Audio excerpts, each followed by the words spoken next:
ஒரு இரவு உலகம் முழுவதும் அமைதியாக இருந்தது. நகரங்கள் தூங்கிக் கொண்டிருந்தன. ஆனால் விண்வெளியில் சுற்றி கொண்டிருந்த எச்சரிக்கை செயற்கைக்கோள்கள் திடீரென அசாதாரண இயக்கங்களை பதிவு செய்தன. ரஷ்யாவின் பாதுகாப்பு அமைப்புகள் அவசர எச்சரிக்கையை வெளியிட்டன. ஒரு அறியப்படாத நாடு தாக்கியிருக்கலாம் என்ற சந்தேகம் உருவானது. சாதாரணமாக இப்படிப்பட்ட சூழ்நிலைகளில் மனிதர்களே முடிவு எடுப்பார்கள்.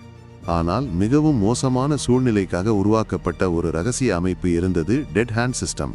இந்த அமைப்பின் நோக்கம் ஒன்று மட்டும்: நாட்டின் தலைமை மற்றும் கட்டுப்பாட்டு மையங்கள் அழிக்கப்பட்டாலும் பதிலடி தானாக நடைபெற வேண்டும். அதாவது மனிதர்கள் முடிவு எடுக்க முடியாத நிலை வந்தாலும் அமைப்பு தானாக செயல்படும். டெட் ஹேண்ட் உடனே தாக்காது. முதலில் அது பல விஷயங்களை சரிபார்க்கும். அணுவெடிப்பு போன்ற அதிர்வுகள் ஏற்பட்டதா? கதிர்வீச்சு அளவு திடீரென உயர்ந்ததா? இராணுவ கட்டுப்பாட்டு மையங்களுடன் தொடர்பு துண்டிக்கப்பட்டதா? ராடார் மற்றும் செயற்கைக்கோள் தகவல்கள் தாக்குதலை உறுதிப்படுத்துகிறதா? இந்த எல்லா சிக்னல்களும் ஒன்றாக பொருந்தினால் மட்டுமே அமைப்பு அடுத்த கட்டத்திற்கு செல்லும். மனிதர்கள் பதிலளிக்க முடியாத நிலை என்று கணினி முடிவு செய்தால் ஒரு கட்டுப்பாட்டு ஏவுகணை விண்ணில் செலுத்தப்படும்.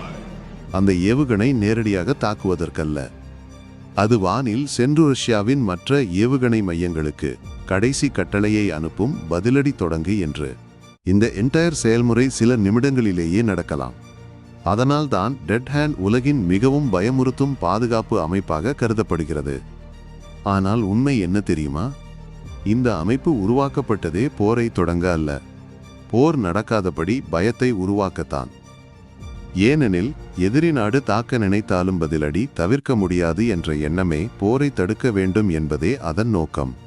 இந்த கற்பனை கதை நமக்கு ஒரு முக்கியமான உண்மையை நினைவூட்டுகிறது. அத்தனை சக்தி வாய்ந்த அமைப்புகளும் இருந்தாலும் உலகத்தை பாதுகாக்கும் உண்மையான சக்தி மனிதர்களின் அமைதியான முடிவுகளே. ஏனெனில் ஒரே ஒரு தவறான முடிவு உலகத்தின் கடைசி நாளாக மாறிவிடலாம்.